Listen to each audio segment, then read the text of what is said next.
Death's Subtle Ways by James Shirley, 1596 to 1666. Victorious men of earth, no more proclaim how wide your empires are.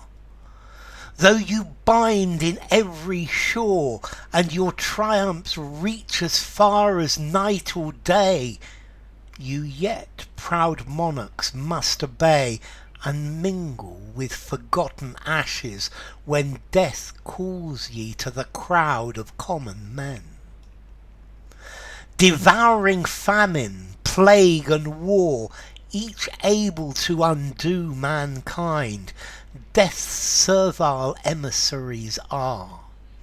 Nor to these alone confined, he hath at will more quaint and subtle ways to kill.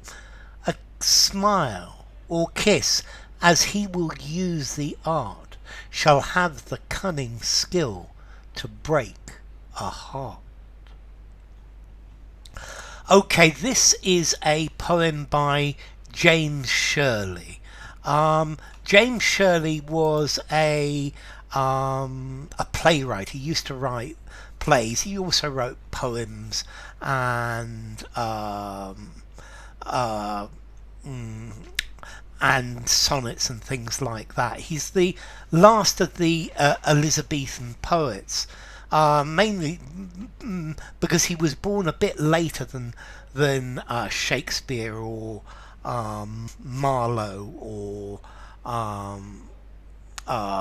Sheridan or any of these.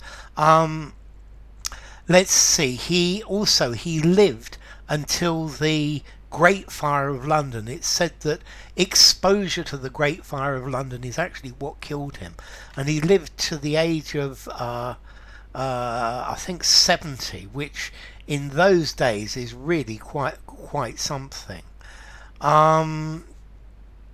Okay, he lived through to the reign of Charles II,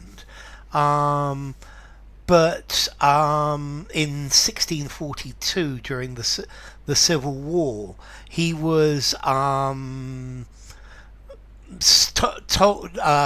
to stop writing plays. His plays were suppressed, and after that he stopped writing completely. Okay, what's this about? Okay, this is about death's subtle ways, the ways death has to get to us. This poem says that death is the one thing that we can all be certain of, and death has various ways of killing us. And when death calls, there is nothing we can do to stop it. Yeah? Death is the master of all men. Victorious men of earth, no more proclaim how wide your empires are.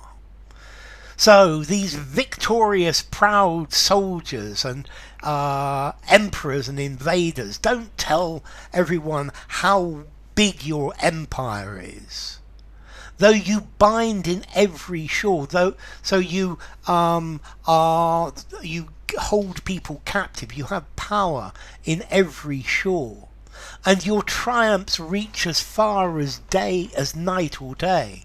So your triumph, your victory reaches as far the distance of day and night. Yet you, proud monarchs, must obey and mingle with forgotten ashes, when death calls ye to the crowd of common men. So you're not going to escape the call of death. When death calls you, then you will be mixed with the ashes of the lowly, of the forgotten, because death will call you, and you are exactly the same as the common man. So be not proud. Devouring famine, plague and war, each able to undo mankind. So famine, plague and war, these are all things that can kill you. These are able to undo. Normally we'd spell this with an O, but this is 17th century English, each able to undo mankind. Death's servile emissaries are. So famine, plague and war, these are the servants of death. Yeah, they come, and there's nothing we can do. Nor to these alone confined. So death doesn't just confine himself to famine, plague and death. He's got other ways of killing you as well. He hath at will more quaint and subtle ways to kill. So he has more old-fashioned, more sweetly old-fashioned and subtle ways to kill you.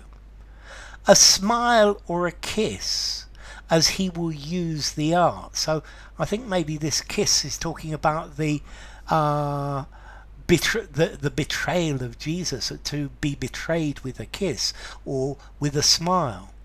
As he will use the art, shall have the cunning skill to break a heart. So death doesn't necessarily have to kill you. He could just break your heart and take away everything that you love, everything that you value, and leave you as living dead until you actually die. So death has various ways of acting. So enough. If you enjoyed the video, give it a rating, subscribe to my channel, and I will see you soon. Bye for now. Death's Subtle Ways by James Shirley.